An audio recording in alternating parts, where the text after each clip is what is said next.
ನಿಮಗೆ ಗೊತ್ತೇ ಕೇಸರಿ ಹಿಂದೂ ಧರ್ಮಕ್ಕೂ ಕೇಸರಿ ಬಣ್ಣಕ್ಕೂ ಗಾಢ ನಂಟಿದೆ. ಹಿಂದೂ ಧರ್ಮದ ಧ್ವಜದ ಬಣ್ಣ ಕೇಸರಿ. ಈ ಬಣ್ಣವು ಸೂರ್ಯನ ಸಂಕೇತ, ಅಂದರೆ ಅಗ್ನಿಯ ಪ್ರತಿರೂಪ.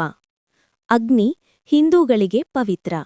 ಅದೇ ರೀತಿ ಕೇಸರಿ ಶೌರ್ಯ ಮತ್ತು ತ್ಯಾಗದ ಸಂಕೇತ. ಧೀರರಾಗುವುದರ ಜೊತೆ ತ್ಯಾಗಮಯಿಯಾಗಬೇಕು ಎಂಬುದು ಸನಾತನ ಪರಂಪರೆಯ ನಂಬಿಕೆ. ದೇವಸ್ಥಾನಗಳಿಗೆ ಕೇಸರಿ ಬಣ್ಣ ಬಳಿಯುವುದಕ್ಕೂ ಸನ್ಯಾಸಿಗಳು ಕೇಸರಿ ಬಣ್ಣದ ಕಾವಿವಸ್ತ್ರ ಧರಿಸುವುದಕ್ಕೂ ಕಾರಣ ಅವು ಜನರಿಗೆ ಎದ್ದು ಕಾಣಲಿ ಎಂಬುದು. ಹಿಂದಿನ ಕಾಲದಲ್ಲಿ ಕಾಡು ಮತ್ತು ಗಿಡಮರಗಳು ಜಾಸ್ತಿ ಇದ್ದವು. ಹಳ್ಳಿಗಳಿಂದ ನಗರ ಪ್ರದೇಶದವರೆಗೆ ಎಲ್ಲೆಡೆ ಹಸಿರು ತುಂಬಿತ್ತು. ದೇವಸ್ಥಾನಗಳು ಈ ಹಸಿರಿನ ನಡುವೆ ಇರುತ್ತಿದ್ದವು. ಮರಗಿಡಗಳ ನಡುವೆ ದೇವಸ್ಥಾನಗಳು ಸುಲಭವಾಗಿ ಕಣ್ಣಿಗೆ ಬೀಳಬೇಕು ಎಂಬುದು ಉದ್ದೇಶ. ಹಸಿರು ಬಣ್ಣಕ್ಕೆ ಕಾಂಟ್ರಾಸ್ಟ್ ಬಣ್ಣವೆಂದರೆ ಕೇಸರಿ ಅಥವಾ ಕೆಂಪು ಬಣ್ಣ. ಹಾಗಾಗಿ ದೇವಸ್ಥಾನಗಳಿಗೆ ಕೇಸರಿ ಅಥವಾ ಕೆಂಪು ಬಣ್ಣ ಬಳಿಯುವ ಅಭ್ಯಾಸ ಬೆಳೆದು ಬಂತು.